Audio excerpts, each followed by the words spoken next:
Vasudevaya. Om Namo Bhagavate Vasudevaya. Narayanam Namaskritya Naram Jaya Narottamam Devim Saraswatim Vyasam Tato Jayamutire Nashtapraneshu Vadreshu Nityam Bhagavata Sevayam Bhagavati Uttam Shloke Bhaktir Bhavati Naistiki. So continuing with our discussion on Srila Prabhupada Lilamrita by Satsvarup Das Goswami, Volume 2, Planting the Seed, New York City, 1965 to 1966, Chapter 19th, Planting the Seed. After their first visit to the storefront, Chuck, Steve, and Bruce each got an opportunity to see the Swami upstairs in his apartment. Steve: I was on my lunch hour and had to be back in the office very soon. I was dressed in a summer business suit. I had planned it so I had just enough time to go to the storefront and buy some books, then go to lunch and return to work. At the storefront, one of Swami's followers said that I could go up and see the Swami. I went upstairs to his apartment and found him at a sitting place with a few boys. I must have interrupted what he was saying, but I asked him if I could purchase the 3 volumes of the Srimad Bhagavatam. One of the devotees produced the books from the closet opposite Prabhupada's seat.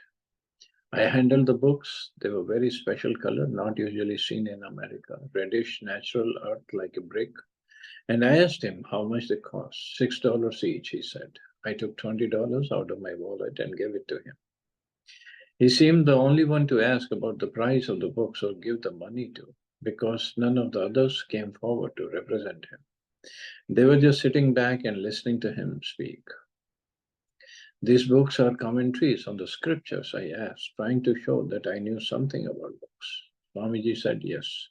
They were his commentaries. Sitting, smiling at ease, Swamiji was very attractive. He seemed very strong and healthy. When he smiled, all his teeth were beautiful and his nostrils flared aristocratically. His face was full and powerful. He was wearing an Indian cloth robe, and as he sat cross-legged, his smooth-skinned legs were partly exposed. He wore no shirt, but the upper part of his body was wrapped with an Indian cloth shawl. His limbs were quite slender, but he had a protruding belly. When I saw that Swamiji was having to personally handle the sale of books, I did not want to bother him. I quickly asked him to please keep the change from my $20. I took the 3 volumes without any bag or wrapping and was standing preparing to leave when Swamiji said, "Sit down." And I gestured that I should sit opposite him like the others.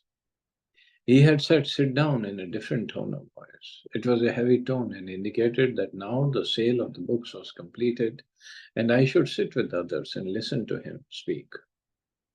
He was offering me an important invitation to become like one of the others who spent many hours with him during the day when I was usually at my job and not able to come. I envied their leisure in being able to learn so much from him and sit and talk intimately with him. By ending the sales transaction and asking me to sit, he assumed that I was in need of listening to him, and that I had nothing better in the world to do than to stop everything else and hear him. But I was expected back at the office. I didn't want to argue, but I couldn't possibly stay. "I'm sorry, I have to go," I said. "Definitely. I'm only on my lunch hour." As I said this, I had already started to move for the door, and Swamiji responded by suddenly breaking into a wide smile and looking very charming and very happy. He seemed to appreciate that I was a working man, a young man on the go. I had not come by simply because I was unemployed and had nowhere to go and nothing to do. Approving of my energetic demeanor, he allowed me to take my leave. So, obviously, different crowd was coming, but most of them were hippies, no jobs, no income, nothing. But Steve was different. Chuck, one of the devotees in the storefront, invited me upstairs to see the Swami in private. I was let out of the storefront into a hallway and suddenly into a beautiful little garden with a picnic table, a bird bath, a bird house, and flower beds. After we passed through the garden, we came to a middle-class apartment building. We walked up the stairs and entered an apartment which was absolutely bare of any furniture, just white walls and a parapet floor. He led me through the front room and into another room, and there was a Swami sitting in that same majestic spiritual presence on a thin cotton mat, which was covered by a cloth with little elephants printed on it, and leaning back on a pillow which stood against the wall. One night, Bruce walked home with Wally, and he told Wally about his interest in going to India and becoming a professor of Oriental literature. Why go to India? Wally asked. India has come here. Swamiji is teaching us these authentic things. Why go to India? Bruce thought Wally made sense, so he resolved to give up his long-cherished idea of going to India, at least as long as he could go on visiting the Swami. Bruce. I decided to go and speak personally to Swamiji, so I went to the storefront. I found out that he lived in an apartment in the rear building. A boy told me the number and said I could just go and speak with the Swami. He said, yes, just go. So I walked through the storefront and there was a little courtyard with some plants of blooming. Usually in New York, there is no courtyard, nothing green.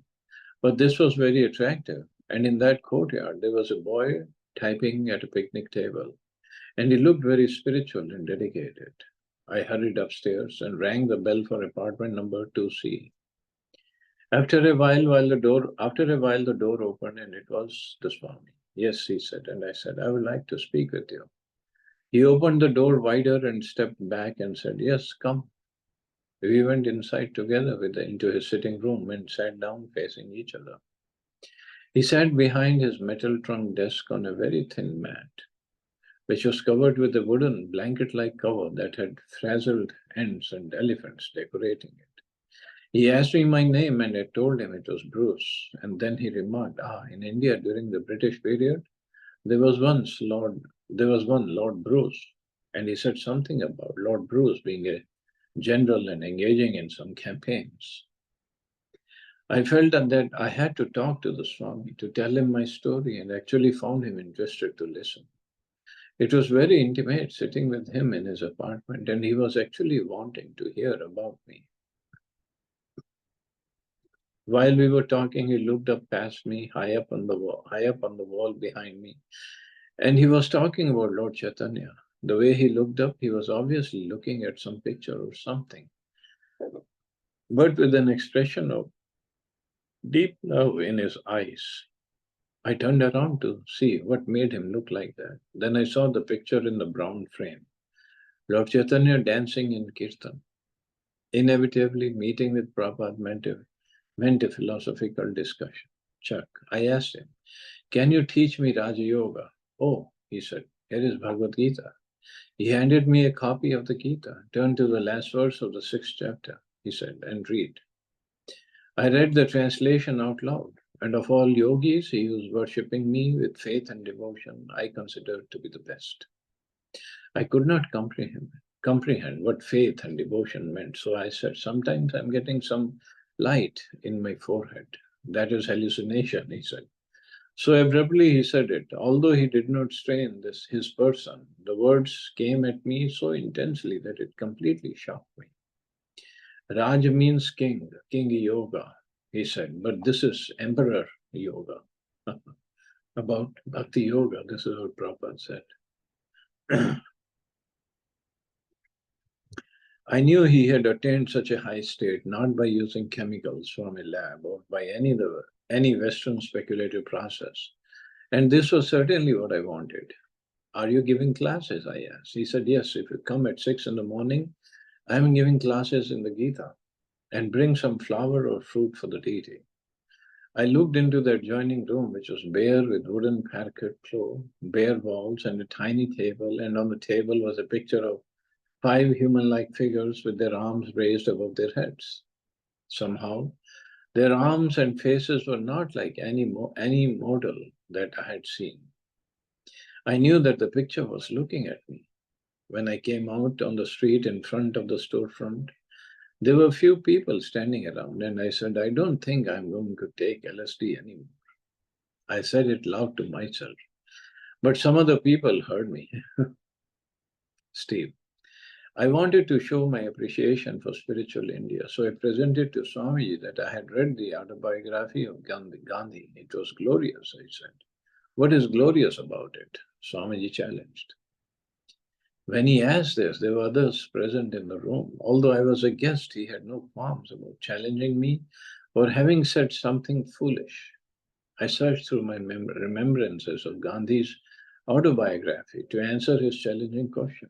What is glorious? I began to relate that one time Gandhi, as a child, although raised as a vegetarian, was induced by some of his friends to eat meat, and that night he felt that a lamb was howling in his belly. Swamiji dismissed this at once, saying most of India is vegetarian. That's not glorious. I couldn't think of anything else glorious to say, and Swamiji said his autobiography is called Experiments with Truth, but that is not the nature of truth. It is not to be found by someone's experimenting. Truth is always truth. See, this is where Prabhupada is different from everybody else. He did not mind hitting right on the nail. Experiments with Truth, that is Gandhiji's autobiography. But what is that truth? And why this is what Prabhupada said, why speculate on it? Why experiment with it? Truth is truth, just accept it and follow. Truth means absolute truth, Krishna.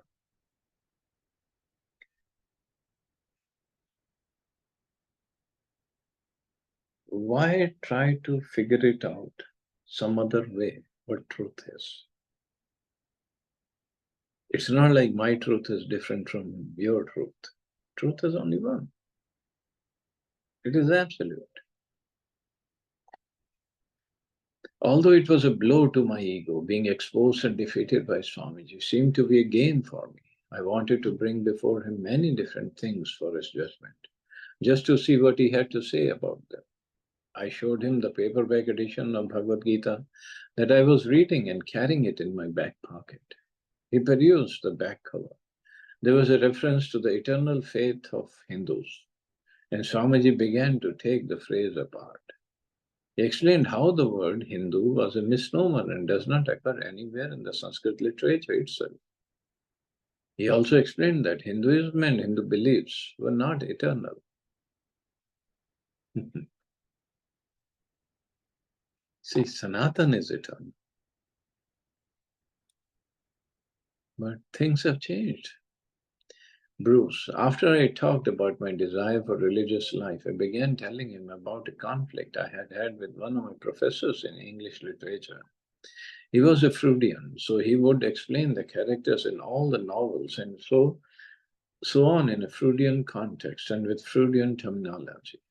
Everything was sexual, the mother for the son, this one for that one, and so on. But I would always see it in terms of religious essence.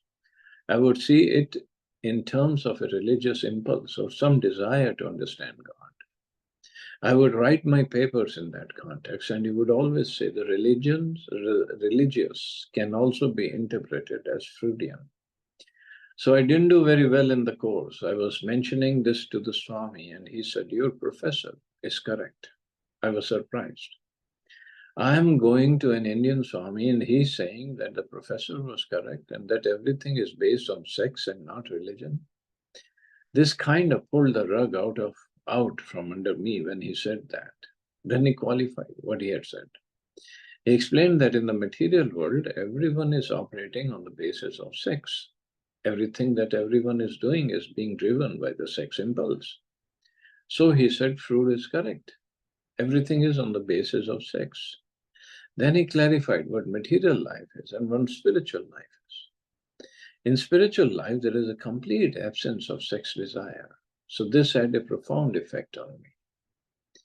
He wasn't confirming my old sentimental ideas, but he was giving me new ideas. He was giving me his instructions, and I had to accept them. Talking to the Swami was very nice. I found him completely natural, and I found him to be very artistic. The way he held his head, the way he enunciated his words, very dignified, very gentle. The boys found Swamiji not only philosophical but personal also. Steve, a few nights later, I went to see the Swami and told him I was reading his book. One thing that had especially caught my attention was a section where the author of Srimad Bhagavatam, Vyasadeva, was admitting that he was feeling despondent. Then his spiritual master, Narad, explained that his despondency had come because although he had written so many books, he had neglected to write in such a way as to fully glorify Krishna.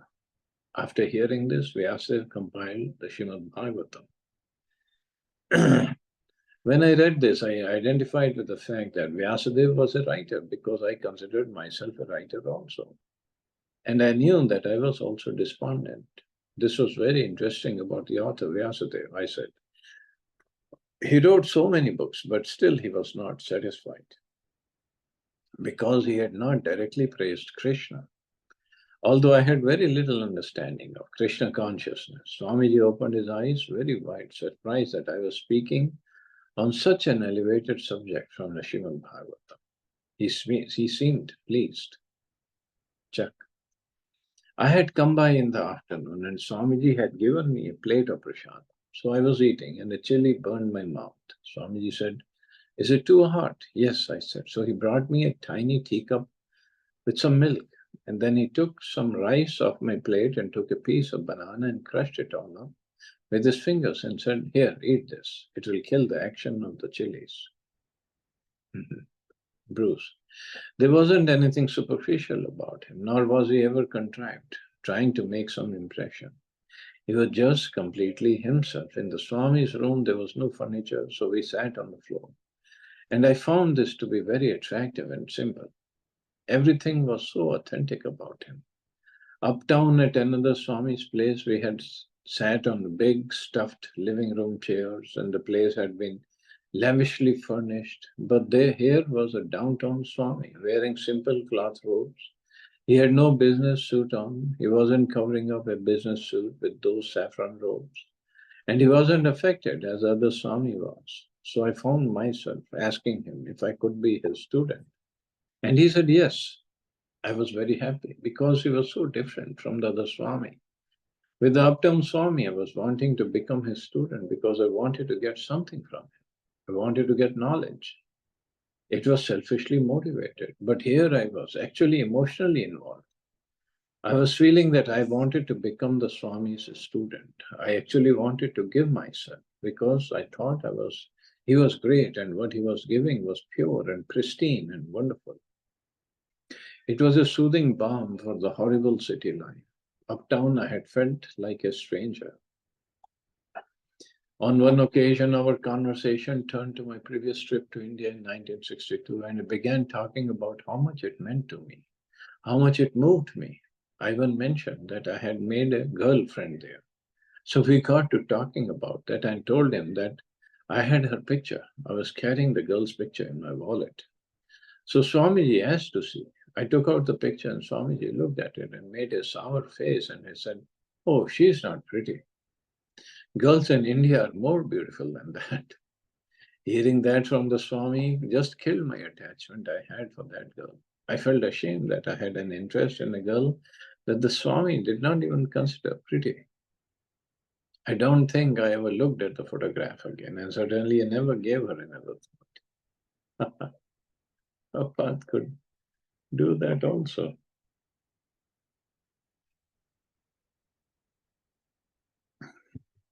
Bruce was a newcomer and had only been to 1 week of meetings at the storefront, so no one had told him that the members of Anand Ashram, Dr. Mishra's yoga's retreat, had invited Swamiji and his followers for a day in the upstate countryside.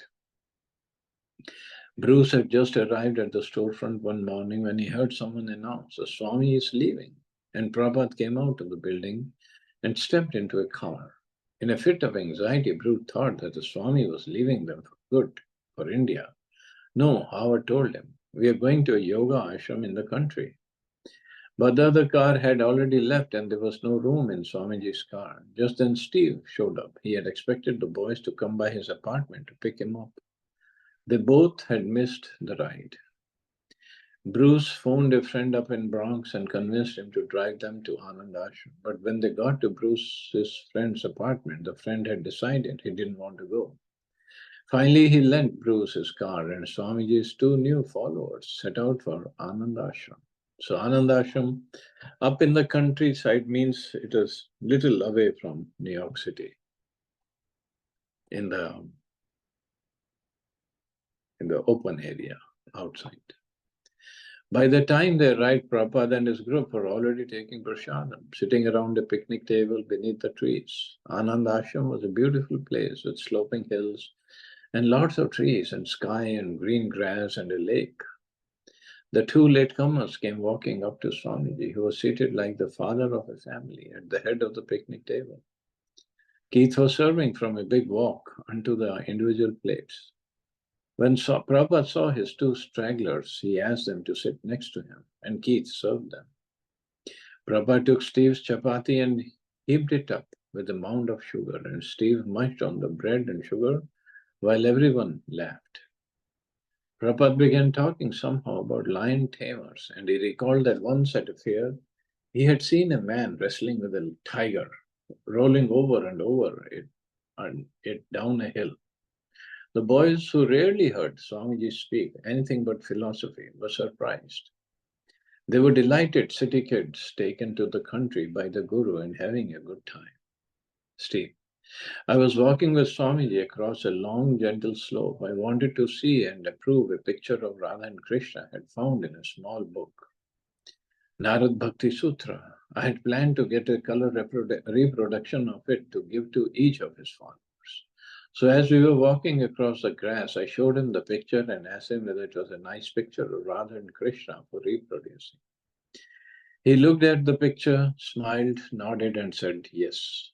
Bruce, I walked with Swamiji around the grounds. All the others were doing something else, and Swamiji and myself were walking alone.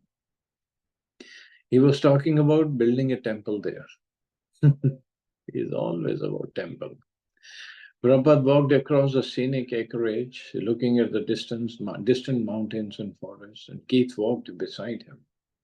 Prabhupada spoke of how Dr. Mishra had offered him the island in the middle of the ashram's lake to build a temple on. What kind of temple were you thinking of? Keith asked. How big? Prabhupada smiled and gestures across the horizon, as big as the whole horizon. Keith laughed. Yes, Prabhupada replied. A few Anand Ashram men and women came by. One woman was wearing a sari. Prabhupada turned to the other woman and said, a woman who wears a sari looks very feminine. It was late afternoon when some of Swamiji's followers gathered by the lake and began talking candidly about Swamiji and speculating about his relation to God and their relation to him.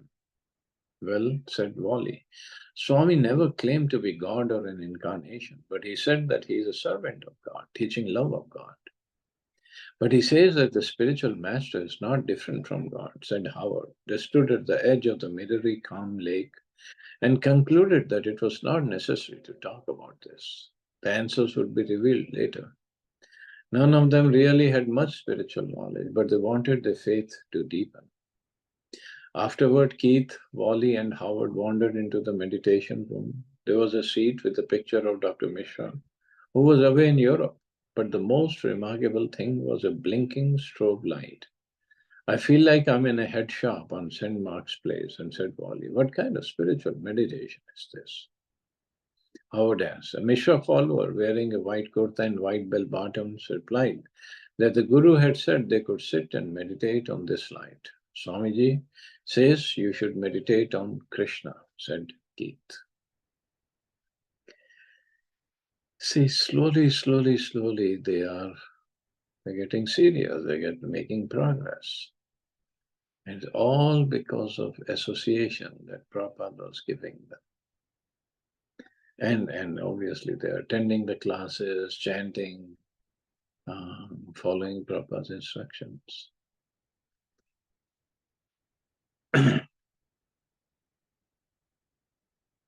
Oh, we have. After sunset, everyone gathered in the large room of the main building to watch a slideshow. It was a loose collection, mostly of assorted slides of India and the Anand Ashram. A record by popular Indian sitaris was playing in the background. Some of the slides were of Vishnu temples, and when one slide passed by quickly, Prabhupada asked, "Let me see that. Can you go back and let me see that temple again?" This happened several times when he recognized familiar temples in India. Later in the show, there were several slides of a girl, one of members of Dr. Mishra's ashram, demonstrating Indian dance poses. As one of her pictures passed, an ashram man joked, "Turn back and let me see that temple again." The joke seemed at Swamiji's expense and in poor taste. His followers did not laugh. Then came Swamiji's lecture. He sat up cross-legged on the couch in the largest room in the mansion. The room was filled with people, the Swami's followers from the Lower East Side as well as the Anand Ashram yogis, sitting on the floor or standing along the walls and in the doorway. He began his talk by criticizing democracy. He said because people are attached to sense gratification, they vote for a leader who will fulfill their own lust and greed, and that is their own criterion for picking a leader. He went on for 45 minutes to explain about the importance of Krishna consciousness, his reel-to-reel tape recorder moving silently. So from that time onward, they were even before that, they were recording whatever Prabhupada said. That was a very good idea, actually. And just to let you know, till today, all his original recordings, all his original pictures, and his writings, original, they're all kept. If you remember, first time when Prabhupada came to America, he went to Butler, Pennsylvania. So in Butler, Pennsylvania, they found iron over there in the hills. So the US government was extracting iron from those hills. So after some time, all the iron was taken out, whatever they could take out. So they made kind of safe over there. Means in the hills, it already has iron ore, and the vaults, very strong vaults were made.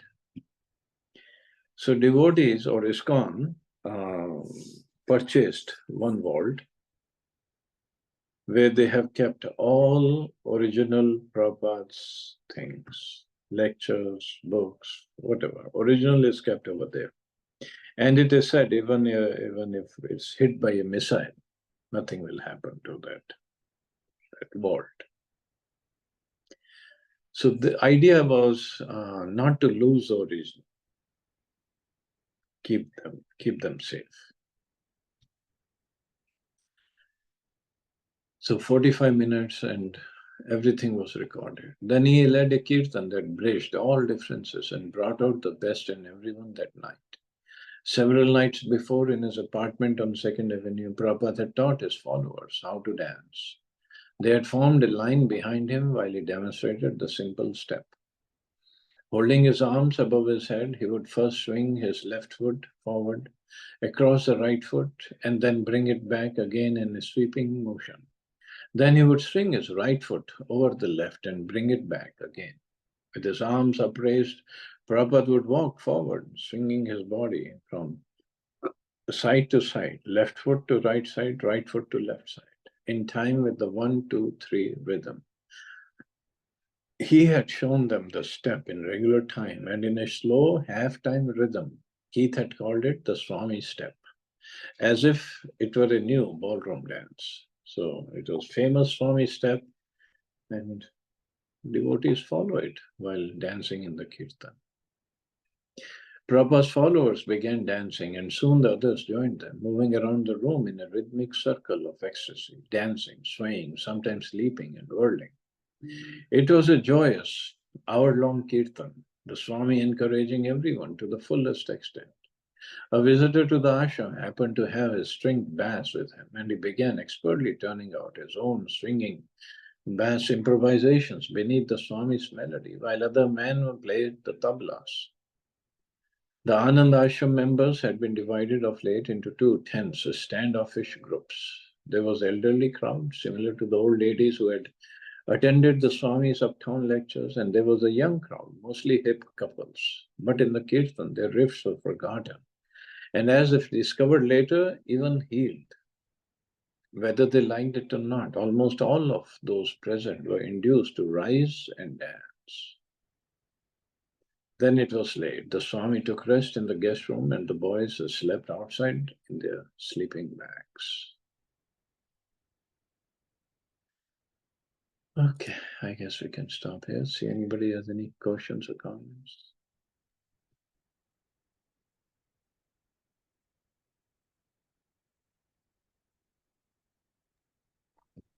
Nice class, Prabhupada. Thank you so much. Thank you.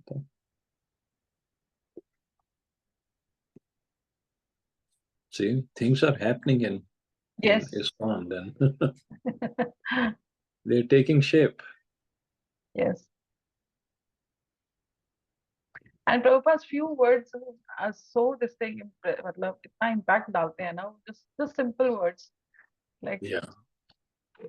and luckily those people who had an association.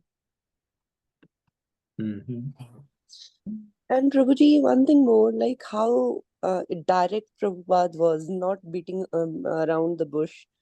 What is there to experiment with truth? So it's like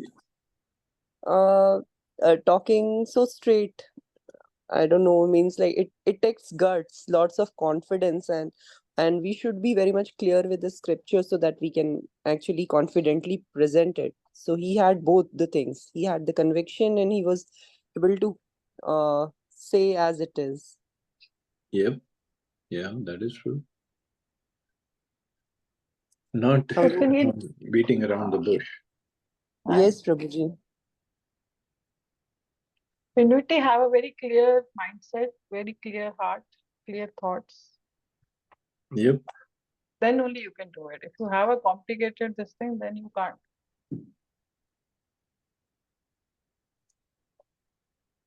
Yeah. Good.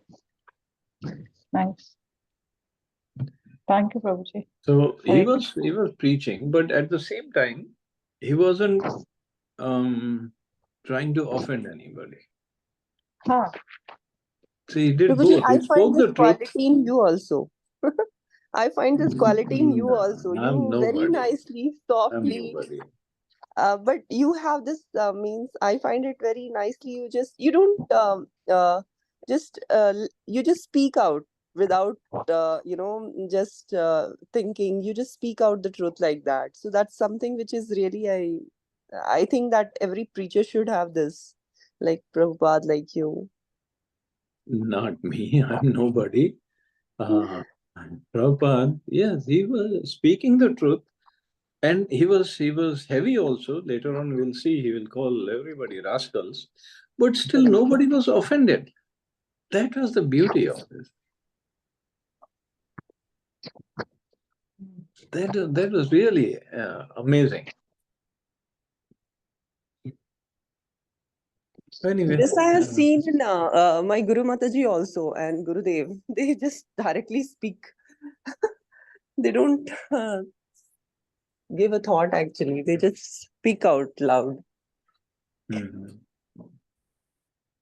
Yeah, that's good. We have so much to learn from everybody. Yes. Yes, Prabhuji, lot to learn. Yeah. Chalo, you all have safe and wonderful day. Hare Krishna. Jai Srila Prabhupada. Hare Krishna. Thank you very much, Prabhuji. Jai Shri Prabhupada.